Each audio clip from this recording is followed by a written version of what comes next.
Okay, so for the first one here, 5,184 inches squared.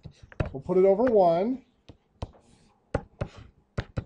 Square inches on bottom, going to square feet on top. 1 square foot is how many square inches? 144. Because it's squared, it's 12 times 12. So then, of course, those cancel out. This comes out to be 36. Just 12 times, do it twice. Yeah, that works.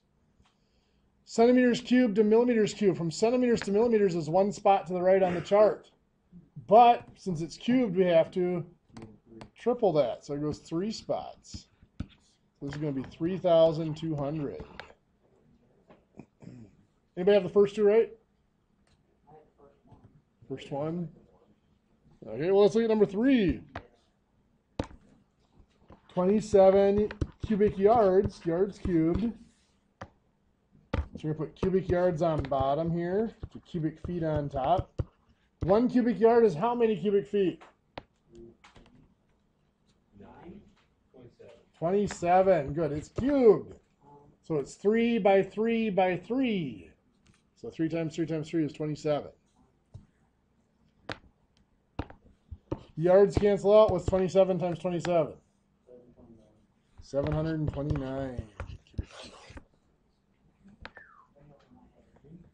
So that's number 3. Number 4, square centimeters to square meters. Centimeters to meters is 2 spots to the left, but because it's squared, we have to go double. So 4 spots. So 1, 2, 3, add a 0 makes 4.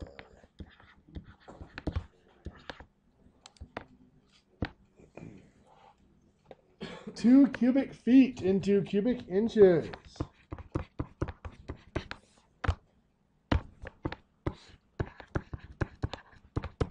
One cubic foot is how many cubic inches?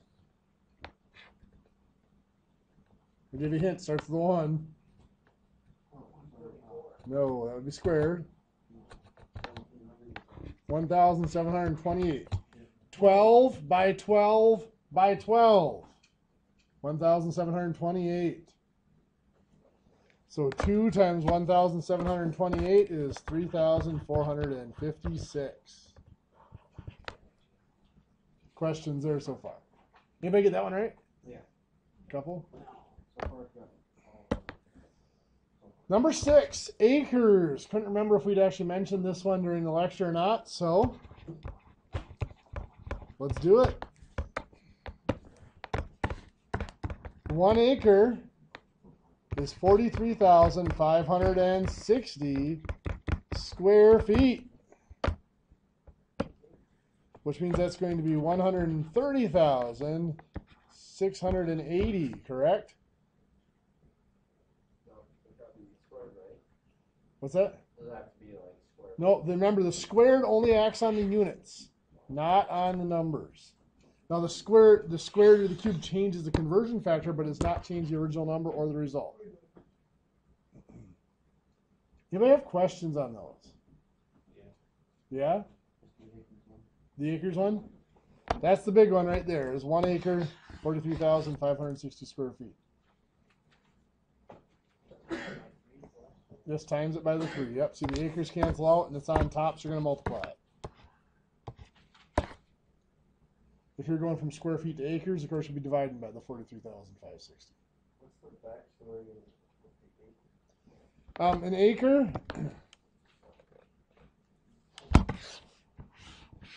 land was sectioned off in square miles. And then it was sectioned in quarter-mile chunks.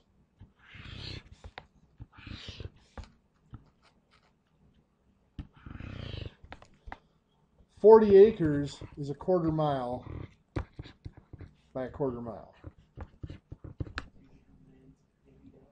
Yeah. Land was sectioned. A section was a 40-acre piece. Well, technically, a section is 4. And this is a section of a section, they called it. The legal description would be, this square mile has a section number. So that might be section number 23 or whatever for the county.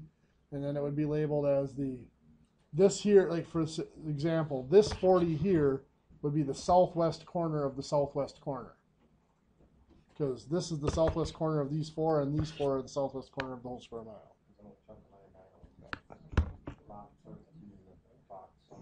Yeah.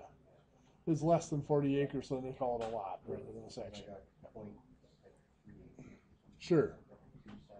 Yep. So one thing you can always remember, this is 40 times 16. There's always 640 acres in 1 square mile. So if you wanted to, you could always find out how big an acre is by taking a mile squared. A mile is 5,280 feet. If you square that, well, it's going to be 27 million. Oops, I forgot my 0. 27,878,400. So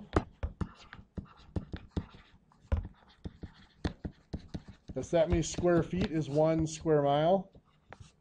So if I divide that by 640, since there's 640 acres in a mile, I get my 43,560 square feet per acre.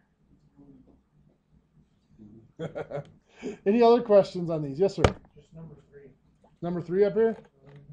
So 27 yards, cubic yards.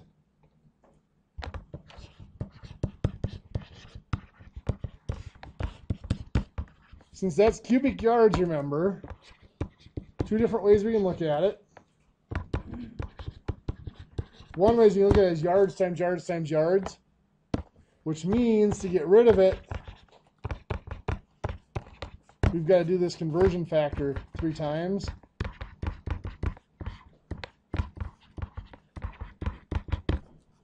So it cancels out all 3 of the yards. There, there, and there. So it's 3 times 3 times 3, or 27 cubic feet, actually, is the conversion factor. Whatever this power is, that's telling you how many times you have to do the conversion factor. Since the conversion factor is 3, you've got to do it 3 times, or 3 times 3 times 3. Any other questions? Get that 1728.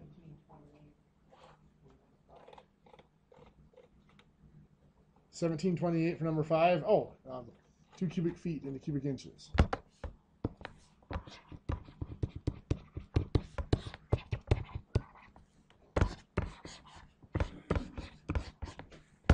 One cubic foot is 1 foot by 1 foot by 1 foot, which is 12 inches by 12 inches by 12 inches. 12 times 12 times 12 gives us a volume of 1,728 cubic inches in 1 cubic foot. Or just 12 times 12 times 12. If you did just like we did here, you could do the conversion factor 3 times too. Any other questions? So our new topic for today, we're going to talk about units of capacity.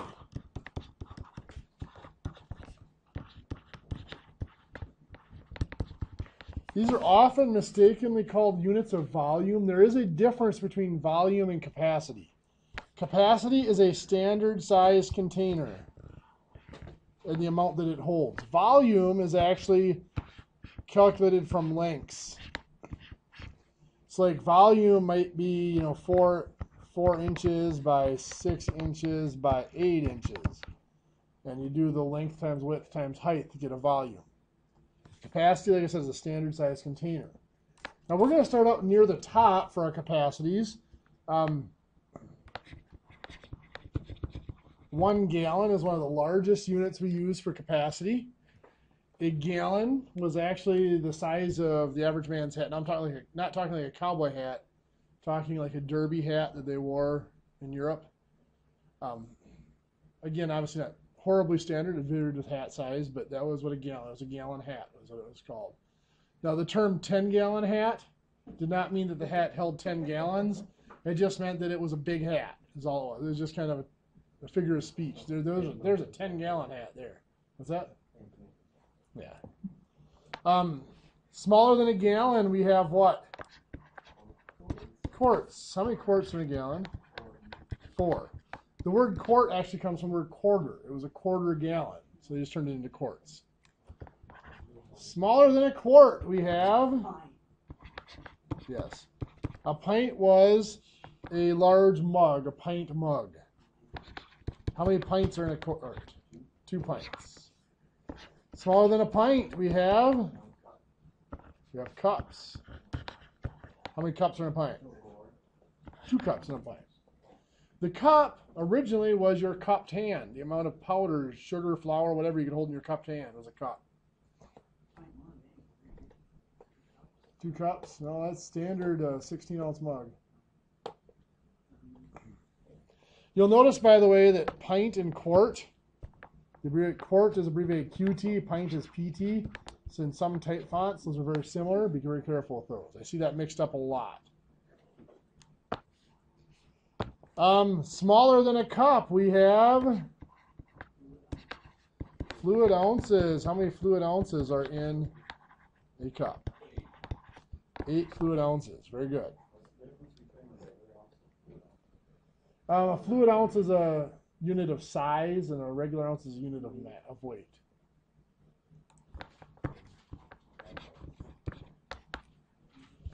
Smaller than a fluid ounce, we have fluid grams would be metric. Tablespoon. Anybody know how many tablespoons are in a fluid ounce? 2. There's 16 tablespoons in a cup. There's 2 tablespoons in a fluid ounce. Smaller than a tablespoon is a teaspoon. Anybody know how many teaspoons are in a tablespoon? 3. I was going to say 2 gallons, but I wasn't sure. You had it the first time, huh? Another thing to note here, the abbreviations for teaspoon and tablespoon. Tablespoon, I abbreviated it. You see me with TB, capital B, or TBSP. It could be abbreviated with a small TBSP as well. Sometimes it's abbreviated just capital TSP, or sometimes just a capital T. Teaspoon is small TSP or just a small t. So you can see the confusion there. TSP can be used for either one, with just the difference of a capital T or a small t. Or just the T is the same way. Be very careful. What's that? A B? Yeah, over the tablespoon. They don't. That's the old abbreviation. I don't see that one much anymore. If you look in older cookbooks, you'll see that one. But newer ones, it's just capital T and little t. Now, you don't have to write these next ones down, but there are units smaller than a teaspoon. 1 teaspoon contains 2 dashes. 1 dash contains 3 pinches. And 1 pinch contains 2 smidgens. A dash came from, similar to our salt shakers, but more of the spice shaker, so a bigger shaker. It was a single, literally a dash. A shake of the shaker was a dash of spice. A pinch, so you stuck your fingers in, pinched together, and what came up between your fingers was a pinch. Now, a smidgen to me is a little bit nasty. It was you stuck your finger in, and whatever stuck to your finger when you pulled it out, that was a smidgen. So the cook with sweaty fingers had really big smidgens. That one, nothing should stick to your fingers that goes in my food, put it that way. So those are our units of capacity. There are other units like minims. A minim there's 60 minims in a fluid ounce and stuff like that for medication and apothecary units that we're not going to talk about here. There are units bigger than a gallon. So most of you guys probably heard of a bushel, right? Anybody know how many gallons are a bushel? 4. 7. 6. A bushel is 8 gallons. 60.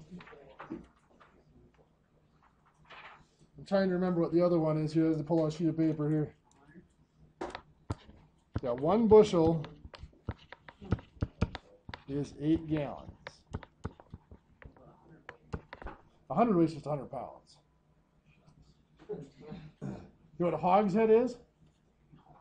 Hogshead is a quarter ton, 500 That can pounds. really vary. Let's see, where did it go? One peck. Anybody know what a peck is? Probably a couple bushels. Peter Piper picked a peck of pickled peppers.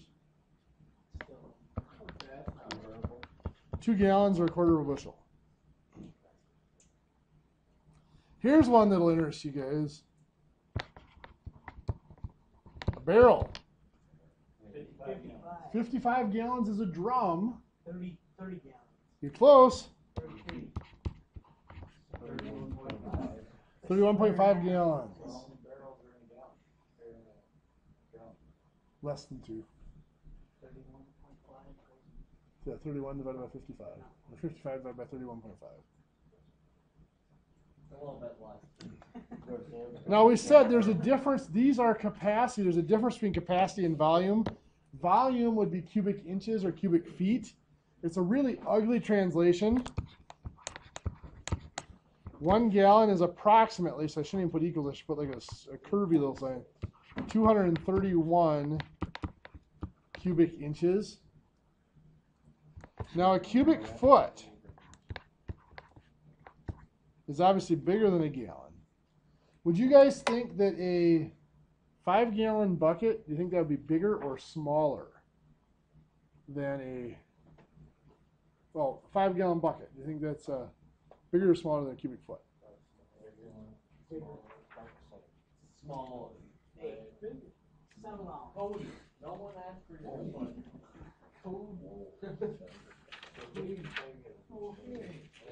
I hear a lot of smaller. I hear a couple bigger. 5-gallon bucket's actually considerably smaller. 1 cubic foot is 7.48 gallons. 5-gallon bucket's only about 2/3 of a cubic foot. It looks like it's a lot bigger because it's taller, but it's round, so you lose a lot because of the round.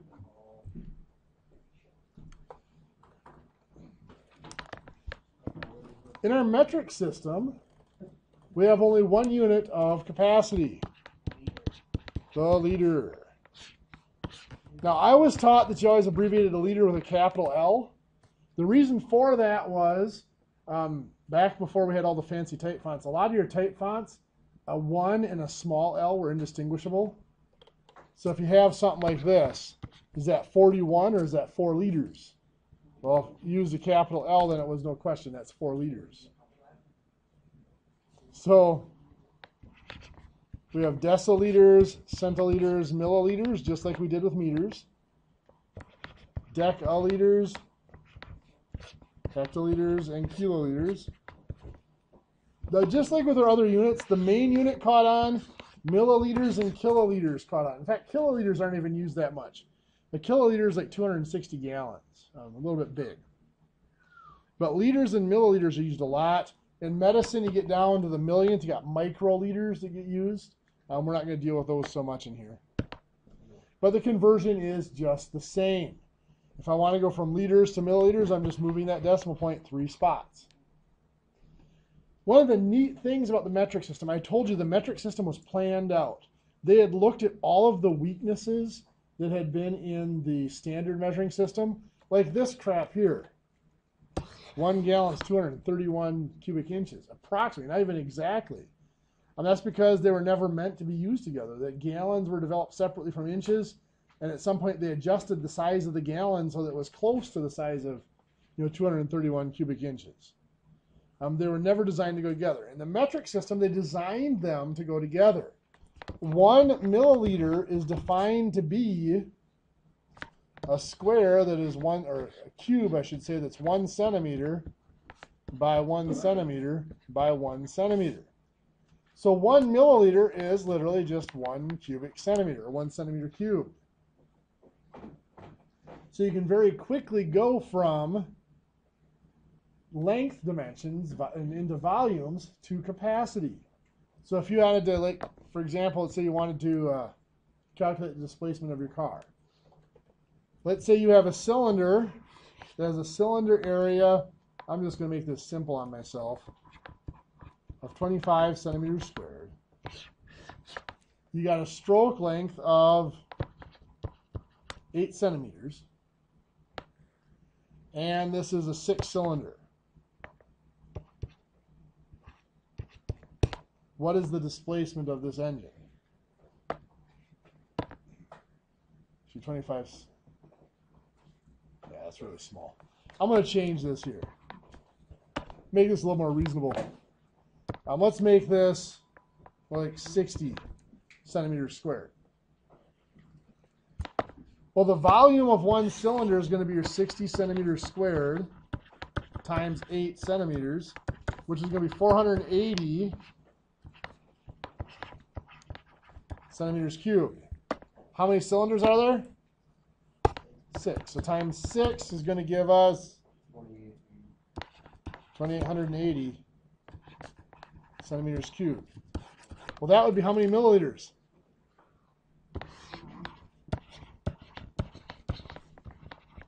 A cubic centimeter is a milliliter. So 2,880 cubic centimeters is 2,880 cubic milliliters. So that's 2.88 liters if we go 3 spots to the left to get to liters. That'd be kind of a small V6. They do make them that small, but that's pretty tiny. You got 2.5? Yeah. That's way down there for a 6. I haven't seen a 6-cylinder below 2.8. Yeah. What model do you have? Mercury Cougar. Really? I got a 1. Okay. In your packet, page 238, problems 43 through 50, deal with standard capacity. Page 265, problems 41 through 48, deal with metric capacity.